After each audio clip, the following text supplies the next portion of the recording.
And more tariffs could mean more trouble for Iowa farmers. The latest rates with China means that some of the state's biggest ag exports could be staying at home and could be costing farmers a lot of money. You might ask, how much damage can a single soybean really do to America? But the reality is, playing out right now, fields left unharvested silos overflowing with no export contracts and soybean prices in free fall.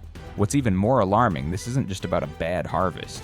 It's a chain reaction shaking factories, crippling businesses, and slicing deep into state budgets. And it all started with one quiet shift. China without fanfare turning its back on American crops and rerouting its soybean orders elsewhere. The fallout isn't just a line item on some spreadsheet, it's landing squarely on the backs of millions of working Americans. Today we're breaking down the 10 U.S. states on the brink of collapse brought to the edge by a single pivot in the global supply chain. Think your state is safe? Let's find out. Iowa. If there's any place in America that feels the shock of losing the soybean market most deeply, it's Iowa. With over 9 million acres of soybean farmland, Iowa has long been considered the beating heart of American agriculture. This is where endless convoys of trucks once rolled toward the ports carrying with them hope and profits, harvested from some of the highest quality soybeans in the world. But today those trucks are few and far between. Like church bells in a deserted town, their presence is fading. In 2024, more than 58% of Iowa's soybean crop was exported, and China alone accounted for over 60% of those sales. But when Beijing suddenly shifted its purchases to Brazil, nearly all long-term contracts with U.S. firms disappeared overnight. No warning, no negotiation, just silence and a sharp, painful collapse. Today, soybean prices in Iowa hover around $9.10 per bushel, below the break-even point for sustainable production. Many farmers are being forced to sell at a loss just to cover seasonal loans. Others are making even harder choices, leaving fields fallow or laying off workers, many of whom are family. One 57-year-old farmer in Marshalltown shared, "Last year we thought this would pass, but it's different now. My son just dropped out of college because we couldn't make tuition." He said this while stacking bags of soybeans into storage, not to sell, but to stash away in the corner. No one's buying. But the crisis doesn't stop at the farm gate. Soybean crushing plants in Cedar Rapids and Des Moines have scaled back operations, frozen hiring, and are now running only 3 days a week. Freight companies that once specialized in hauling soy are offloading trucks on Craigslist. And veteran drivers. Many are delivering pizzas at night just to stay afloat. Even the state government is feeling the pain. Tax revenue from agriculture and exports has taken a nosedive, forcing cuts to education and healthcare budgets. Towns that once thrived on soy are now fighting to keep schools open, hospitals running, and even streetlights on. People in Iowa don't need a headline to tell them they're losing in the global game.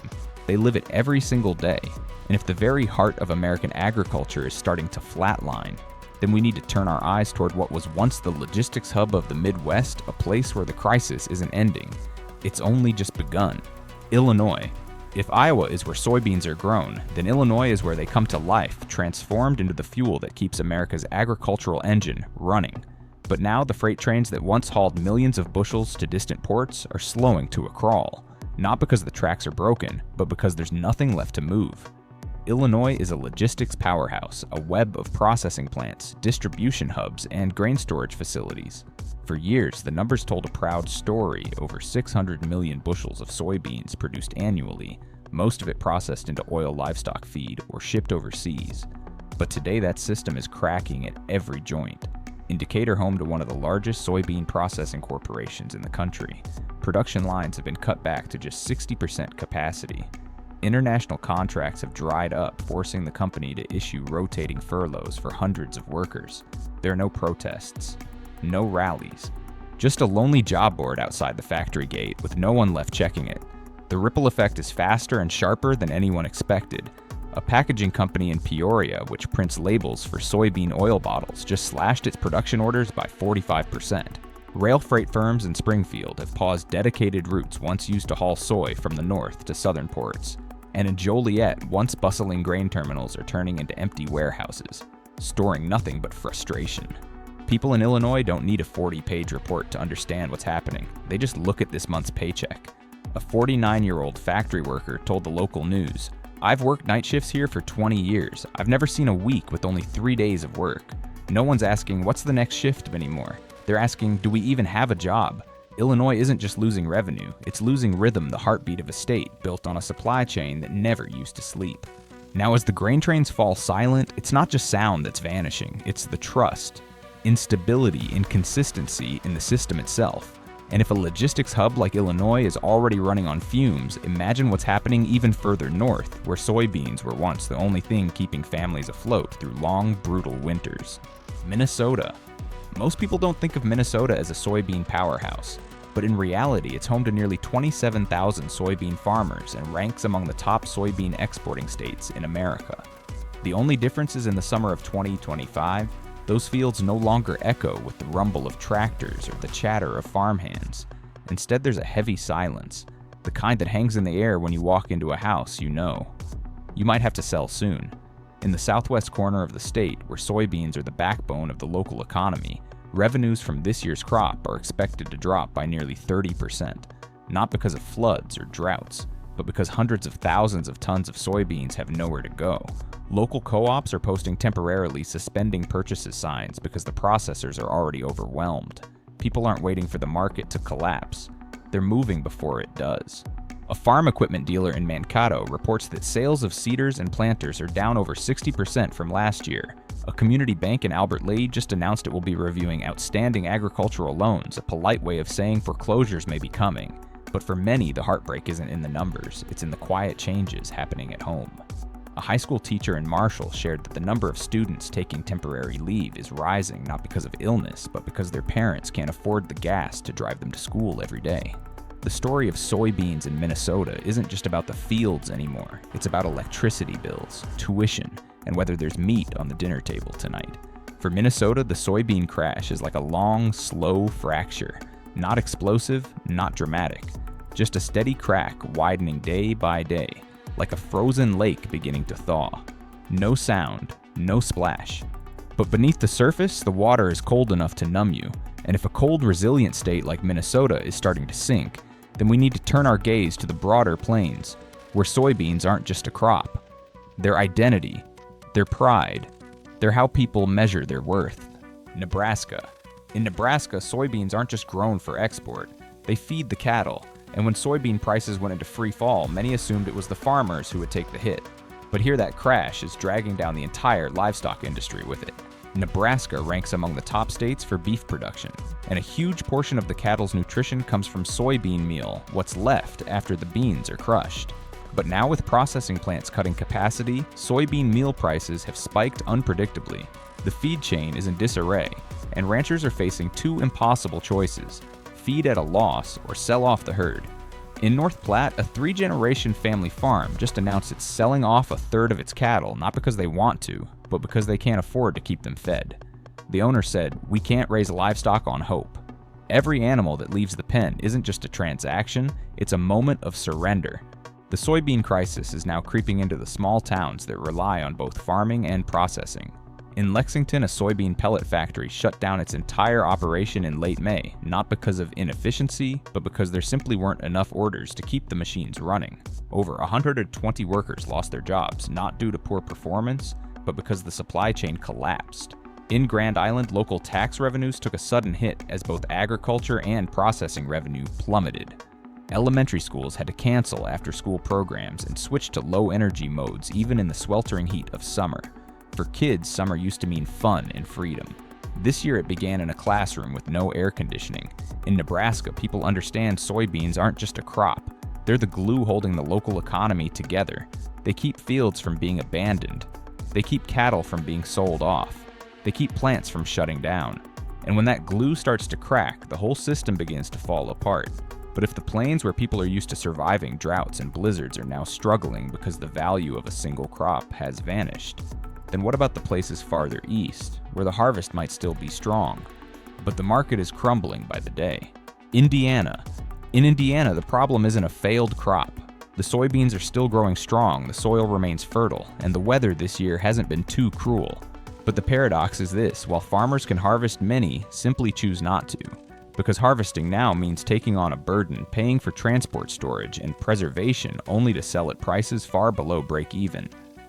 With contracts being canceled one after another, every bushel pulled from the field becomes a guaranteed financial loss.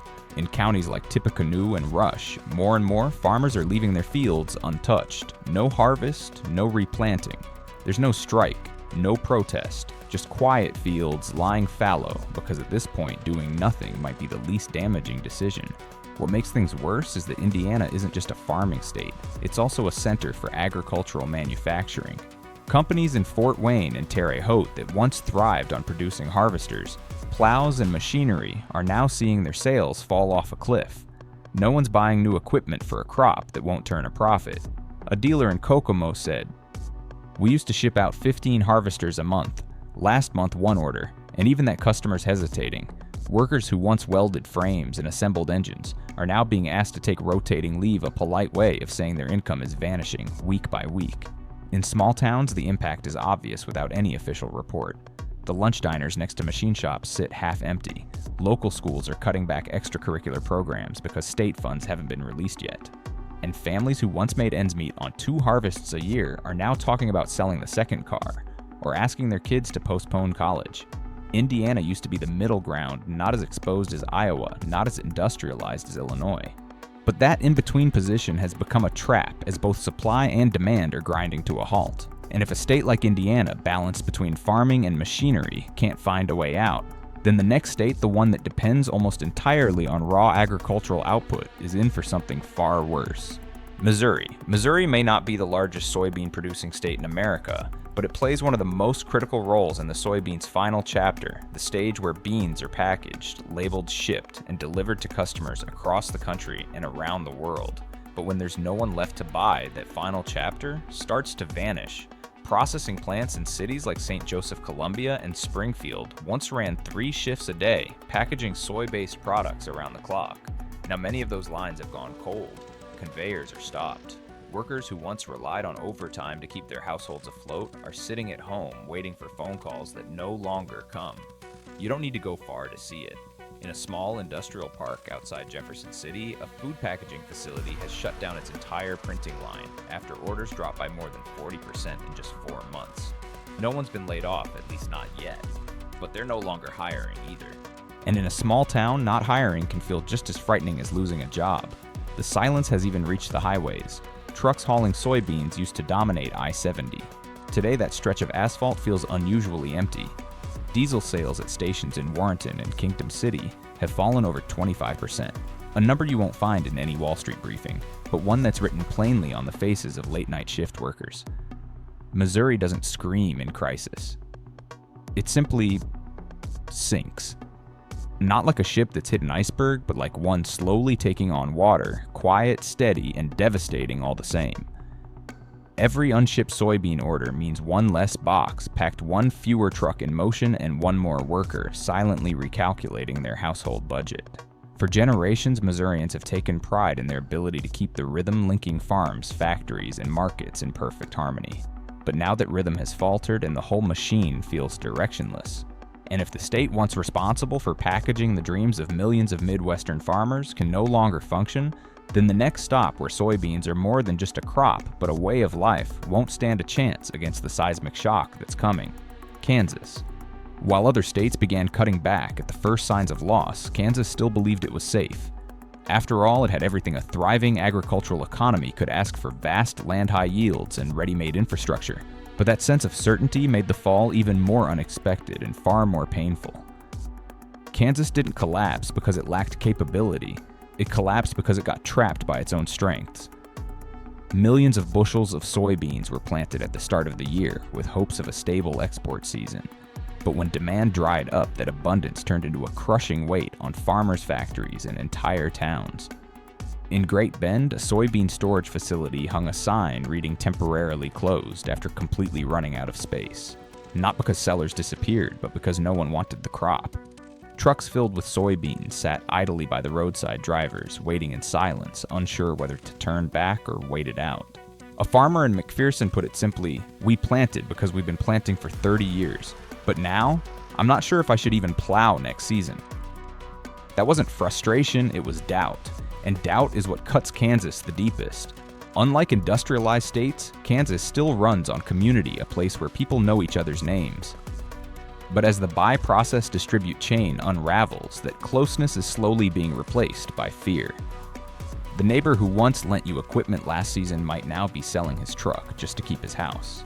Even the oil-crushing plants in Wichita, once humming in tune with the rhythm of the harvest, are slowing down, shutting down lines, rotating unpaid leave schedules, scaling back without a fight.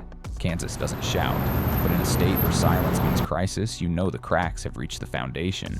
And when those cracks stretch to the northern plains where the growing season is short, the stakes are high and the market's even more fragile. What's happening in Kansas may be just the beginning. North Dakota. In North Dakota, people are used to extremes. The growing season is short, unpredictable, and unforgiving. This isn't a place for the faint of heart. But there's one thing farmers here have always had a sense of purpose. You plant, you sell. You sell, you reinvest for next season. This year, that cycle has been broken. North Dakota grows a significant amount of soybeans, but consumes almost none of it. Nearly 80% of the state's soybean crop is grown solely for export. So when the global market hit pause, this place became like someone stranded in the desert with the faucet suddenly shut off. In Cass County and Richland County, two of the state's key soybean-producing regions, thousands of tons now sit idle in storage waiting for a buyer who may never show up.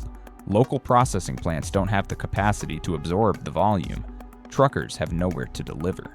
And prices here have fallen even lower than in neighboring states, simply because the cost to move unwanted crops is too high to justify. The ripple effects have spread far beyond the fields. Fertilizer dealers, equipment suppliers, gas stations, they're all reporting losses. At a technical college in Fargo, enrollment in agricultural mechanics has dropped nearly 40% this year. Young people no longer see working the land as a sustainable future. Unlike other states, North Dakotans don't talk much about crisis. They simply sit out the next planting season. Around here, when a plot of land goes untouched, it doesn't scream failure, it quietly signals that trust is slipping away. Not trust in the soil, but in the idea that this land is still part of the national economic current. North Dakota isn't easy to break, but even steel has a breaking point. And when a place used to surviving blizzards, frozen ground, and wind that cuts like a blade starts to consider stepping back, then maybe it's time the rest of the country, especially those closer to the so-called center, start bracing for the impact that's clearly coming. Ohio. Spring in Ohio usually begins with a familiar rhythm. Tractors roaring to life, farmers checking the soil seed, and fertilizer trucks crisscrossing the roads. But this year that soundtrack has been replaced by something far less hopeful, calls from the bank reminding farmers that their loans are coming due. Ohio may not be as famous as Iowa or Illinois when it comes to soybean production, but that's precisely why many small farmers here rely on seasonal credit just to get started. They gamble on a good crop and a fair price, just enough to pay off the debt. But this year, they didn't just lose that gamble, they're slipping deeper into the hole. In Darke County, one of the state's top soybean-producing regions, over 35% of farms have been flagged as financially unable to continue planting next season. Local banks are tightening collateral requirements, and some are flat out refusing to issue new loans unless farmers can show pre-signed purchase agreements. But those contracts, they've all but disappeared. In Worcester, where multi-generational family farms are the backbone of the community, some older farmers are choosing to retire early, not because they're ready to quit, but because they don't want to hand their children a legacy of mounting debt. As one former co-op director put it, "We're not quitting because we've run out of land. We're quitting because every price update chips away at our faith that it's still worth it." The collapse is spreading beyond the fields. Crop consultants, seed testers, and insurance agents are all feeling the fallout. An agri-insurance office in Columbus just laid off half its staff because farmers no longer see a point in renewing policies. When no one believes a harvest will turn a profit, why ensure it Ohio isn't in chaos? Not yet. There are no mass factory closures, no dramatic images of abandoned fields. But a quiet wave of bankruptcies is beginning to rise, starting with small, independent farmers. It's like a tiny crack in a bridge that eventually gives way after one hard rain. And if a state like Ohio, sitting at the crossroads of agriculture and industry, can't maintain its delicate balance, then the final state on this list, one whose survival is tethered almost entirely to soybeans, will reveal the rawest truth of all what happens when a market simply disappears. Arkansas. Arkansas doesn't have sprawling logistics networks, it doesn't have massive processing plants, and it certainly doesn't have the kind of risk-buffering insurance funds found across the Midwest. Here, agriculture, especially soybeans, isn't just a livelihood. It's the backbone of entire communities. And when that backbone breaks, everything else begins to go numb. In regions like the Arkansas Delta, soybeans are grown along long strips of rich land hugging the Mississippi River, some of the most fertile soil in the country, but also some of the most vulnerable when markets shift. Most farmers here are smallholders. They work their own land by hand. They don't have financial advisors or large crews to fall back on. This year the soybeans came in on time, but the prices were so low that many farmers couldn't even cover the fertilizer debt they took on in the spring. One grower in Desha County admitted, "I can't even remember the last time I sold soybeans for under $9. But right now, that's the best offer I've got. In Arkansas, options are limited. Switching crops isn't possible, the soil won't allow it. Leaving the land idle means risking ownership. Taking out another loan. Not likely local banks froze agricultural credit back in Q2, but the fallout goes far beyond the fields. Village grocers, once sustained by the spending of farm families, are now considering shorter business hours. Churches along the spiritual centers of these towns are quietly seeing more requests for food aid from the same people who used to donate to those drives just a year ago. A ripple effect is setting in. When farmers have no money, mechanics lose business. When processors run out of product, truckers lose their routes. When children see their parents struggle through another losing season, they stop dreaming of following in their footsteps. Arkansas isn't just losing money, it's losing faith in a way of life that survived generations. And that more than the exact number of cents soybeans have dropped is the most terrifying part. Because when you no longer believe in the next planting season, even the richest soil becomes a burden. When an entire harvest has no place to go, a state can lose more than just income. It can lose hope for the future. Do you believe what's happening to America's farmers today ends with soybeans? Or is it just the first sign of something larger, something that could eventually touch the very job or industry you rely on? Let us know in the comments below. Your voice matters more than you think. This video does not encourage division or promote secession. All content is intended for analysis, reflection, and public awareness based on real events and emotional responses currently unfolding. We fully respect the U.S. Constitution and all applicable laws. If you found this video informative, please subscribe and hit the bell icon so you won't miss our next deep dive where we talk about the issues most people choose to ignore.